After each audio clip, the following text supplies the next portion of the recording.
Part 1 में हमने एकाणुक नाभिक स्नेही प्रतिस्थापन अभिक्रिया यूनिमोलिकुलर सब्स्टिट्यूशन रिएक्शन के बारे में पढ़ा था। उसको एक बार मैं फिर से थोड़ा सा रिवाइज कर देता हूँ कि ये जो SN1 रिएक्शन या क्रियाविधि है ये दो पदों में होती है। पहले पद में कार्बोकैटायन का निर्माण होता है। ये जैसे तृतीयक ब्यूटिल क्लोराइड है, इसमें इस बंध का विषमांश विखंडन होगा और ये तृतीयक ब्यूटिल कार्बोकैटायन बनेगा। यह पद मंद होता है। और दूसरे पद में इस कार्बोकैटायन पर नाभिक स्नेही OH आयन अटैक करके अंतिम उत्पाद बनाता है। तो इस क्रियाविधि में जो समझने की बात है वो ये है कि पहले पद में बना हुआ ये कार्बोकैटायन जितना ज़्यादा स्थायी होगा यह उतना ही आसानी से बनेगा और अभिक्रिया की गति उतनी ही तीव्र होगी।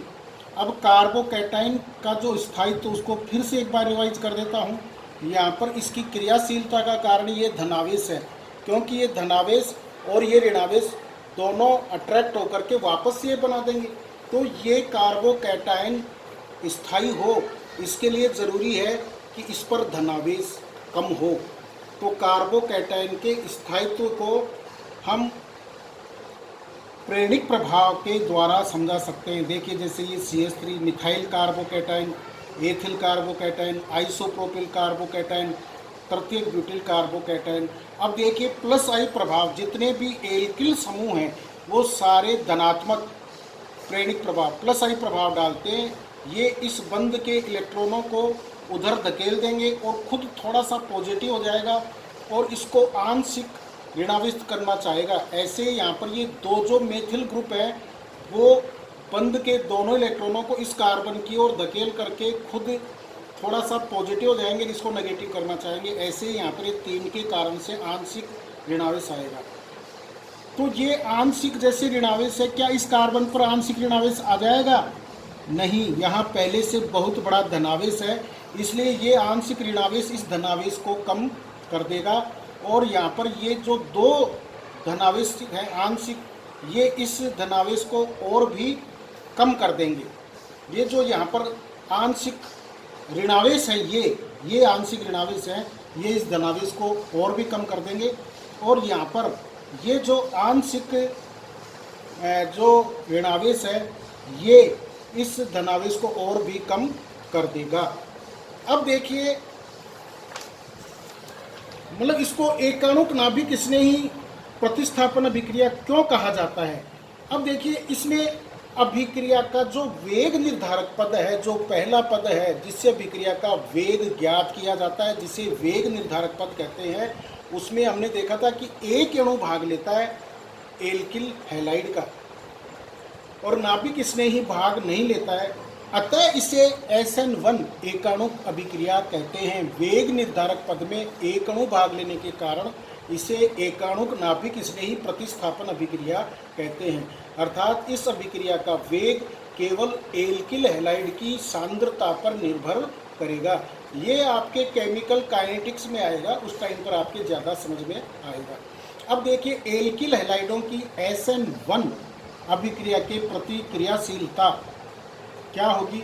अब देखिए SN1 क्रियाविधि में मध्यवर्ती इंटरमीडिएट कार्बोकैटायन बनता है। पहले पद में हमने देखा था, आज ही मैंने उसको रिपीट किया है। और कार्बोकैटायन जितना स्थायी होगा एल्किल हैलाइड से उसका निर्माण उतना ही आसानी से होगा तथा अभिक्रिया का वेग उतना ही अधिक होगा। अब देखिए कार्बोकैटायन के स्थायित्व का घटता हुआ क्रम ये है। 3 डिग्री कार्बोकैटायन जैसे तृतीयक ब्यूटिल ये सबसे ज़्यादा स्थायी है और मेथिल कार्बोकैटायन सबसे कम स्थायी है, क्योंकि मैंने अभी पीछे के पेज पर भी बताया था कि प्लस आई प्रभाव के कारण से तृतीयक कार्बोकैटायन पर धनावेश की मात्रा कम हो जाती है। तो ये इनके स्थायित्व का कौन सा क्रम है? घटता हुआ क्रम, डिसेंडिंग ऑर्डर ऑफ स्टेबिलिटी। तो SN1 अभिक्रिया के प्रति एल्किल हैलाइडों की क्रियाशीलता का क्रम, घटता हुआ क्रम इस प्रकार से होगा। मतलब 3 डिग्री एल्किल हैलाइड सबसे ज़्यादा क्रिया करेंगे। कौन से मेथड से? SN1 से क्रिया करेंगे, तृतीयक एल्किल हैलाइड, और उससे कम द्वितीयक एल्किल हैलाइड, फिर प्राथमिक एल्किल हैलाइड और फिर मेथिल हैलाइड। अर्थात SN1 क्रिया विधि से तृतीयक एल्किल हैलाइड आसानी से क्रिया करेंगे। अब देखिए कि ये जो एलिलिक तथा बेंजिलिक कार्बोकैटायन हैं वो अनुनाद के द्वारा स्थायी होते हैं। अनुनाद का जो प्रभाव है स्थायित्व के लिए वो प्लस आई प्रभाव से ज़्यादा प्रभावी है। अब देखिए एलिल कार्बोकैटायन और बेंजिलिक कार्बोकैटायन। सबसे पहले आपको एलिलिक कार्बोकैटायन या एलिल हैलाइड के बारे में मैं बताता हूँ। एलिल हैलाइड किसे कहेंगे? वह हैलाइड जिसमें हैलोजन परमाणु उस sp3 कार्बन से जुड़ा हुआ होता है। देखो यहाँ पर हैलोजन इस sp3 कार्बन से जुड़ा हुआ है और ये sp3 कार्बन कार्बन कार्बन द्विबंध वाले कार्बन से जुड़ा हुआ है। इस कार्बन को एलिलिक कार्बन कहेंगे। तो ये एलिल क्लोराइड है। वैसे इसका नाम एलिल क्लोराइड भी है, इसका नाम एलिल क्लोराइड है। प्रोपीन में CH3 वाला H हटा देंगे तो जो मूलक बनेगा उसे कहते हैं एलिल। अब इसका क्या होगा? यहाँ पर विषमांश विखंडन होने पर ये एलिल कार्बोकैटायन बनेगा। ये एलिल कार्बोकैटायन है। अब देखो ये एलिल कार्बोकैटायन यहाँ अनुनाद होगा। अनुनाद की शर्त होती है एक, यदि धनावेश और डबल बॉन्ड कॉन्जुगेशन में हो तो हमेशा अनुनाद होगा। तो यहाँ पर भी अनुनाद होगा। ये पाई बॉन्ड के इलेक्ट्रॉन यहाँ करके बॉन्ड बना लेंगे तो यहाँ धनावेश आ जाएगा। तो यहाँ पर हम देख रहे हैं कि इस धनावेश का विस्थानीकरण डीलोकेलाइजेशन हो गया दो जगह। तो जो क्रियाशीलता का कारण था वो दो जगह विस्थानीकृत हो गया, इसलिए एलिल कार्बोकैटायन काफ़ी स्थायी होगा। इसलिए एलिलिक जो हैलाइड हैं वो SN1 क्रिया के प्रति बहुत ज़्यादा क्रियाशील होंगे। अब देखो ये बेंजिल क्लोराइड है। देखो बेंजीन का एक H हटाते हैं तो बेंजील नहीं बनता है, बेंजीन का एक H हटाने पर फेनिल बनता है। टोलुइन होती है बेंजीन वलय से CH3 जुड़ा हुआ और उसका एक हाइड्रोजन हटा दें तो वो कहलाता है बेंजिल। तो ये बेंजिल मूलक, ये बेंजिल है।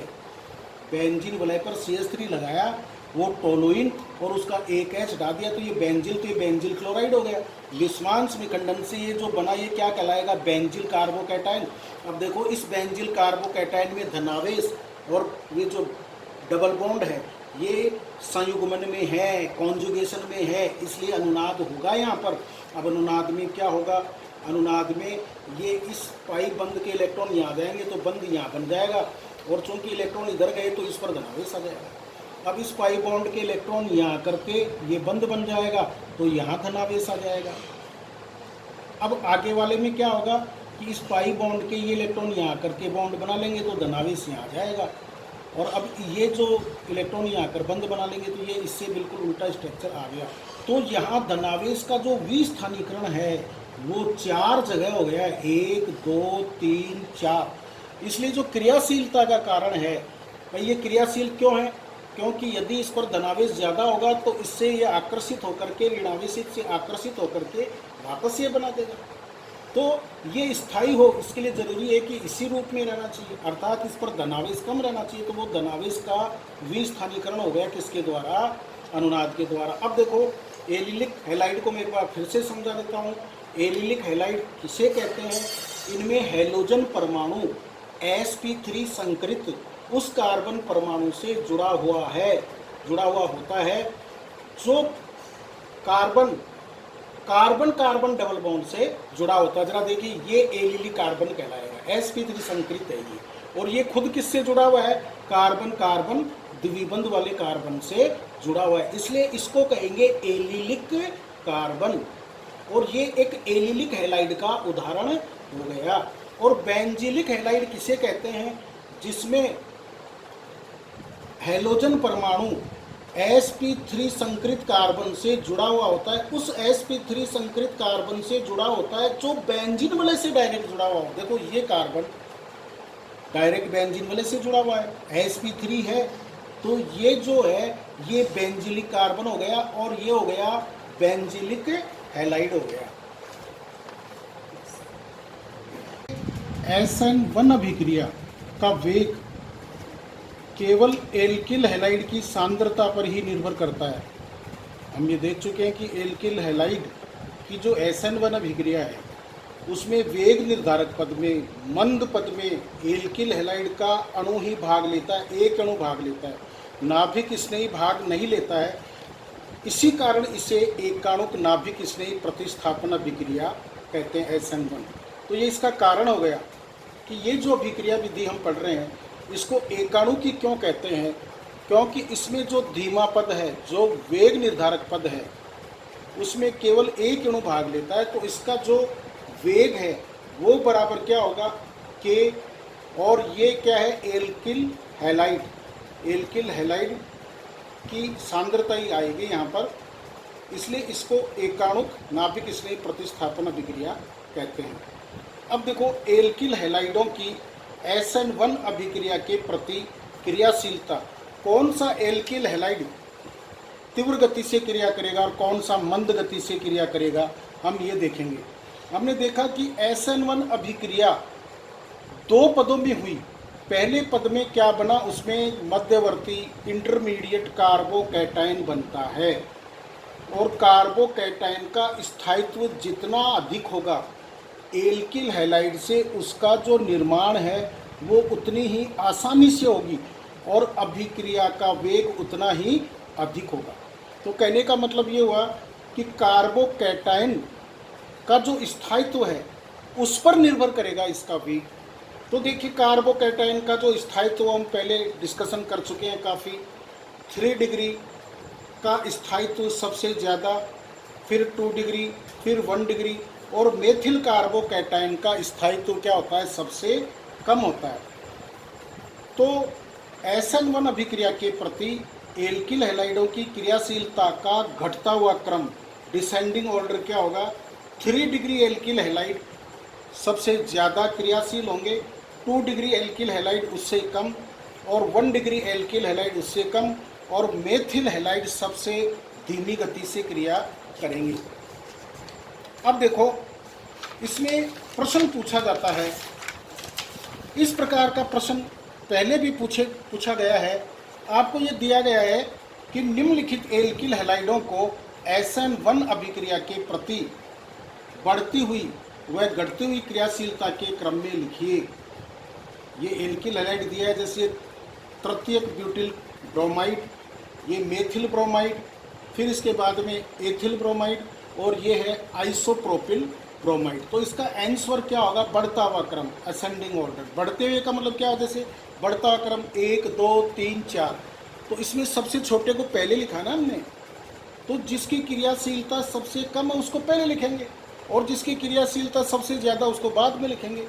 तो ये जो है, हाँ एक बात का ध्यान रखें, आपको परीक्षा में यदि बढ़ता हुआ पूछा जाता है तो बढ़ता हुआ ही लिखेंगे, घटता हुआ पूछा जाता है तो घटता हुआ लिखेंगे, दोनों पूछे जाते हैं तो ही दोनों लिखेंगे। तो देखो मेथिल ब्रोमाइड की क्रियाशीलता सबसे कम होगी, फिर इसके बाद में एथिल ब्रोमाइड, फिर ये आइसोप्रोपिल ब्रोमाइड, और फिर ये तृतीयक ब्यूटिल ब्रोमाइड। ये हो गया इसमें बढ़ता हुआ क्रम। ये बढ़ते हुए क्रम के लिए मैं फिर से आपको बता देता हूँ कि ये अभिक्रिया दो पदों में होती है। पहले पद में कार्बोकैटायन बनता है, वो कार्बोकैटायन पहले पद में बनेगा तभी तो आगे क्रिया होगी, और वो कार्बोकैटायन कब बनेगा, जब वो स्थायी होगा।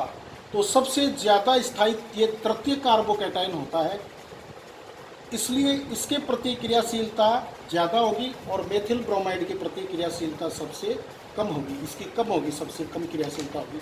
और घटते हुए क्रम, घटता हुआ क्रम जैसे 8 7 6 5 4 3 इस तरह से, तो सबसे बड़े को पहले लिखेंगे।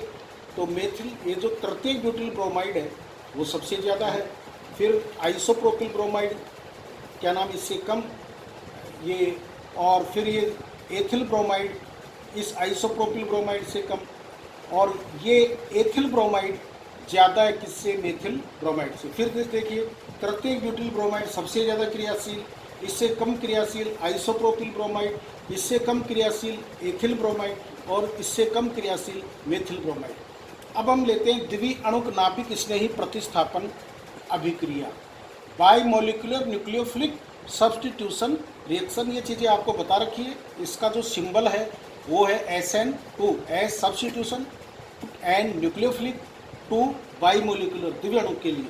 तो यह अभिक्रिया एक ही पद में संपन्न होती है। इसमें नाभिक स्नेही, जो नाभिक स्नेही, जैसे ये नाभिक स्नेही है, ये हटने वाले हैलाइड आयन, अब हैलाइड आयन किससे हटेगा? इस एल्किल हैलाइड से ही तो हटेगा। एल्किल हैलाइड से जैसे यहाँ पर क्लोराइड आयन हटेगा। तो इसमें होता क्या है कि ये जो नाभिक स्नेही है वो इस हटने वाले हैलाइड आयन के विपरीत दिशा से इलेक्ट्रॉन न्यून कार्बन पर आक्रमण करता है, जिससे एक संक्रमण अवस्था बनती है और अंत में ये हैलाइड आयन इससे निकल जाता है और अंतिम उत्पाद बनता है। तो सबसे पहले तो आप ये समझेंगे कि ये क्या नोटेशन है। इसमें देखो, ये मेथिल जो क्लोराइड है इसकी चतुष्फलकीय संरचना है, sp3 संकरित है। ये मैंने पहले भी बताया है। तो इसमें इस तरह से नोटेशन करने का क्या मतलब हुआ? चतुष्फलकीय संरचना इस प्रकार से होती है। इसमें कार्बन की 2 संयोजकताएं, देखिए ये मेरी हथेली के तल में है, ये हथेली के तल में है।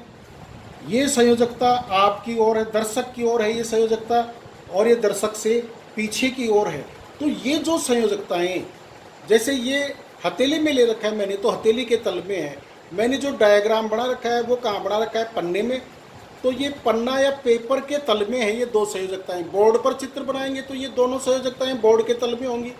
जो दोनों संयोजकताएं मेरी हथेली के तल में हैं, या पन्ने के तल में हैं, या बोर्ड के तल में हैं, या किताब के तल में हैं, उनको इस प्रकार से प्रदर्शित किया जाता है। देख लो, इस तरह से एक अधिक कोण के द्वारा इनको प्रदर्शित किया जाता है। ये है। अब देखिए, ये जो संयोजकता है मैंने अभी आपको बताया था, एक संयोजकता दर्शक की ओर होती है, प्रेक्षक की ओर होती है, और दूसरी पीछे की ओर। देखो, ये संयोजकता जो है वो आप लोगों की ओर है, दर्शक की ओर है, और ये पीछे की ओर है। जो दर्शक की ओर होती है उसको फुल वेज के द्वारा इस तरह से दर्शाया जाता है, और जो दर्शक से दूर होती है उसको डॉटेड वेज से दर्शाया जाता है। तो ये समझ लो आप अच्छी तरह से, इसमें आपके काम में आएगा। ये डायग्राम आपका सही बनेगा तभी आपको नंबर मिलेंगे। तो ये संयोजकताएं जो हैं, ये पेपर के प्लेन में कह दीजिए, या बोर्ड के प्लेन में कह दीजिए, या मैंने हथेली कर रखी उसके तल में, वो हो गई। इनको दिखाने का तरीका बता दिया मैंने। अब देखिए इसमें है क्या चीज़ कि ये Cl, यहाँ मान लीजिए आप Cl, तो जो नाभिक स्नेही है वो इधर से अटैक करेगा। ठीक है, ये इधर से अटैक करेगा, इधर से हैलाइड आयन इधर से निकल रहा है, इधर से अटैक कर रहा है। तो इसके अटैक करने पर जो है वो इससे एक संक्रमण अवस्था बन जाएगी। देखो, जो लैंग्वेज मैं बता रहा हूँ कि इसमें जो नाभिक स्नेही है, जैसे OH आयन, वो हटने वाले हैलाइड आयन के विपरीत दिशा से कार्बन परमाणु पर आक्रमण करता है, जिससे एक संक्रमण अवस्था बनती है। तो ये संक्रमण अवस्था है। इस संक्रमण अवस्था में ये हटने वाला हैलाइड आयन, लिविंग ग्रुप भी बोलते हैं इसको अंग्रेजी में, निष्कासित होने वाला ग्रुप या जो लिविंग ग्रुप है वो, और अटैकिंग नाभिक स्नेही, आक्रमण करने वाला नाभिक स्नेही, दोनों ही अर्धबंधों के द्वारा कार्बन से जुड़े हुए हैं। इसको कहते हैं संक्रमण अवस्था। ये जो है इसमें पोजीशन ये है, देखिए आप लोग, ये पोजीशन है इसके अंदर, ये पोजीशन बन रही है इसमें। ये H जो यहाँ पर दिखाई दे रहा है, ये तो H हो गया, और ये पीछे की ओर वाला H, और ये आगे की ओर वाला H, इधर Cl और इधर OH नाभिक स्नेही। अंत में क्या है, ये हैलाइड आयन निकल जाएगा, और हैलाइड आयन निकल जाएगा तो ये बनेगा। अब इसको कैसे बनाएंगे आप देखिए, फिर से देखिए आप ये कि ये जो है हैलाइड के निकलने के पश्चात ये यहाँ पर जो है नाभिक स्नेही आ गया, जो इस प्रकार से है। ये तो चतुष्फलकीय नहीं है ये। अब चतुष्फलकीय बनाने के लिए क्या करना पड़ेगा, इनको इधर झुकना पड़ेगा ना, तो ये बन जाएगा। कहने का मतलब ये हुआ कि ये जो यहाँ पर उत्पाद बन रहा है ये इससे जस्ट अपोजिट होगा। और इसको आप बनाएंगे कैसे, याद रखिए, यहाँ हटने वाले Cl के बिल्कुल नज़दीक कौन है, ये H, इस तरह से है ना। तो यहाँ पर देखो, ये जो जुड़ने वाला OH होगा उसके नज़दीक ये आएगा जो इसमें इसी तरह से, और फिर ये H और फिर ये H इसके अंदर है। तो ये एक ही स्टेट में होती है। फिर इसके नाम में 2 क्यों आ रहा है, उसका कारण ये है कि इसका ये जो धीमा पद है, जो वेग निर्धारक पद है, इसमें 2 अणु भाग ले रहे हैं, इसीलिए इसको कहते हैं SN2 कहते हैं। अब देखिए हमने क्या देखा, इसके वेग निर्धारक पद में दोनों अणु भाग ले रहे हैं। दोनों अणु कौन कौन से, एक तो एल्किल हैलाइड और एक नाभिक स्नेही। मतलब इस अभिक्रिया का वेग दोनों पर ही निर्भर करता है, एल्किल हैलाइड की सांद्रता पर और नाभिक स्नेही की सांद्रता पर, दोनों पर निर्भर करता है। दोनों अभिकारक इसमें भाग लेते हैं, इसलिए इसको द्विअणुक नाभिक स्नेही अभिक्रिया कहते हैं। और इसके वेग के समीकरण में भी एल्किल हैलाइड और नाभिक स्नेही दोनों ही आएंगे। अब देखो एल्किल हैलाइडों की SN2 अभिक्रिया के प्रति क्रियाशीलता देखेंगे हम, कौन सा एल्किल हैलाइड तीव्र गति से क्रिया करेगा। तो इसमें देखो क्या है, इसके अंदर इलेक्ट्रॉन न्यून कार्बन परमाणु पर उपस्थित स्थूल समूह, बल्कि ग्रुप, मतलब बड़े समूह क्या करेंगे, नाभिक स्नेही के इस कार्बन परमाणु तक पहुंचने में अवरोध, बाधा डालेंगे। और ये अवरोध जितना ज़्यादा होगा, अभिक्रिया उतनी ही धीमी गति से होगी। अतः स्पष्ट है कि SN2 अभिक्रिया के प्रति मेथिल हैलाइड की क्रियाशीलता सबसे अधिक होगी। अब समझिए इसको, आप देखिए, मैं फिर से मॉडल बना करके आपको ये समझाता हूँ। ये देखिए यहाँ पर, ये जैसे मेथिल हैलाइड है, ये मेथिल हैलाइड है। भाई मेथिल हैलाइड के अंदर क्या है, यहाँ पर छोटे छोटे तीन हाइड्रोजन परमाणु है। ये हाइड्रोजन परमाणु, ये हाइड्रोजन परमाणु और ये हाइड्रोजन परमाणु। तो जो नाभिक स्नेही है उसके लिए काफ़ी जगह पड़ी हुई है, यहाँ पर बाधा नहीं है, इसलिए नाभिक स्नेही आसानी से आक्रमण कर सकता है। लेकिन यदि इस इलेक्ट्रॉन न्यून कार्बन पर स्थूल समूह, बल्कि ग्रुप, बड़े समूह उपस्थित होंगे, जैसे यहाँ पर समझ लो कि ये तृतीयक ब्यूटिल क्लोराइड है जैसे, तो क्या होगा, यहाँ पर H नहीं होगा, यहाँ पर CH3 होगा, यहाँ भी CH3 होगा और यहाँ भी CH3 होगा। कहने का मतलब C से 3H जुड़े हुए हैं, इस तरह से 3H, और इस C से भी 3H जुड़ेंगे और इस C से भी 3H जुड़ेंगे। तो ये क्या होंगे, ये जो ये CH3 समूह, ये CH3 समूह, ये CH3 समूह क्या करेंगे, यहाँ इस जगह को ब्लॉक कर देंगे। इस जगह को ब्लॉक कर देंगे तो नाभिक स्नेही के पहुँचने में क्या पड़ेगी, बाधा पड़ेगी। और नाभिक स्नेही के पहुँचने में बाधा पड़ेगी तो अभिक्रिया धीमी गति से होगी। तो मेथिल हैलाइड की जो क्रियाशीलता है वो SN2 के प्रति सबसे ज़्यादा होगी। क्यों होगी, क्योंकि मेथिल हैलाइड में देखो ये कार्बन, ये हेलोजन मतलब Cl, और ये हाइड्रोजन, ये हाइड्रोजन, ये हाइड्रोजन, जो कि छोटे परमाणु हैं। अतः यहाँ पर काफ़ी जगह है, काफ़ी स्पेस है, क्राउडिंग नहीं है यहाँ पर, इसलिए नाभिक स्नेही आसानी से पहुँच करके आक्रमण करेगा और उत्पाद बन जाएगा। और टर्सरी के अंदर क्या होगा, तृतीय के अंदर क्या होगा कि ये कार्बन है तो इससे 3 CH3 समूह जुड़े हुए हैं, 3 कार्बन जुड़े हुए हैं, और उनसे जैसे हाइड्रोजन जुड़े हुए हैं। तो जैसे ये C, इससे 3 हाइड्रोजन इस तरह से चतुष्फल के रूप से जोड़िए, इससे 3 हाइड्रोजन चतुष्फल के रूप से जोड़िए, इससे 3 हाइड्रोजन चतुष्फल के रूप से जोड़िए, इस तरह से। तो ये जगह ब्लॉक हो गई, इसलिए नाभिक स्नेही के पहुँचने में क्या पड़ेगी, बाधा पड़ेगी, इसलिए अभिक्रिया धीमी गति से होगी। तो SN2 के प्रति क्रियाशीलता का क्रम क्या होगा, मेथिल हैलाइड की क्रियाशीलता सबसे ज़्यादा होगी, फिर जैसे 1 डिग्री एथिल हैलाइड, फिर 2 डिग्री की होगी, और 3 डिग्री की सबसे कम होगी क्रियाशीलता। अब देखिए आपके लिए क्वेश्चन है, निम्नलिखित एल्किल हैलाइडों को SN2 अभिक्रिया के प्रति बढ़ती हुई तथा घटती हुई क्रियाशीलता के क्रम में लिखिए। तो ये एल्किल हैलाइड जैसे एथिल ब्रोमाइड है, ये तृतीयक ब्यूटिल ब्रोमाइड है, ये मेथिल ब्रोमाइड है, ये आइसोप्रोपिल ब्रोमाइड है। तो अभी मैंने बताया था, उस बात को ध्यान में रखते हुए सबसे पहले हम लिखेंगे क्रियाशीलता का बढ़ता हुआ क्रम। तो मेथिल हैलाइड में जो न्यूक्लियोफाइल है, नाभिक स्नेही, उसके पहुंचने में बाधा कम पड़ती है, इसलिए जो बढ़ते हुए क्रम का मतलब क्या है, बढ़ते हुए क्रम का मतलब है जैसे 1 2 3 4, मतलब सबसे छोटे को पहले लिखेंगे। तो ये तृतीयक ब्यूटिल ब्रोमाइड की क्रियाशीलता सबसे कम है, ये सबसे पहले आएगा, और मेथिल ब्रोमाइड की क्रियाशीलता सबसे ज़्यादा है, ये बड़ा लास्ट में आएगा। तो तृतीयक ब्यूटिल ब्रोमाइड की क्रियाशीलता कम है, किससे, आइसोप्रोपिल ब्रोमाइड से। आइसोप्रोपिल ब्रोमाइड की क्रियाशीलता कम है, किससे, एथिल ब्रोमाइड से। और एथिल ब्रोमाइड की क्रियाशीलता कम है, किससे, मेथिल ब्रोमाइड से। अब देखिए क्रियाशीलता का घटता हुआ क्रम, घटते हुए का मतलब जैसे 8 7 6 5 4, तो सबसे ज़्यादा क्रियाशील को पहले लिखेंगे।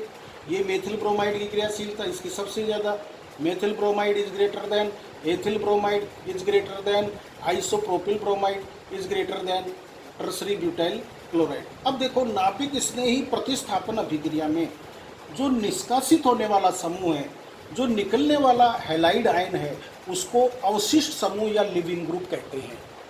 लिविंग ग्रुप अंग्रेजी में, हिंदी में अवशिष्ट ग्रुप। एसएन अभिक्रिया के प्रति एल्किल हैलाइडों की क्रियाशीलता निम्न क्रम में घटती है। सबसे ज़्यादा क्रियाशील कौन है?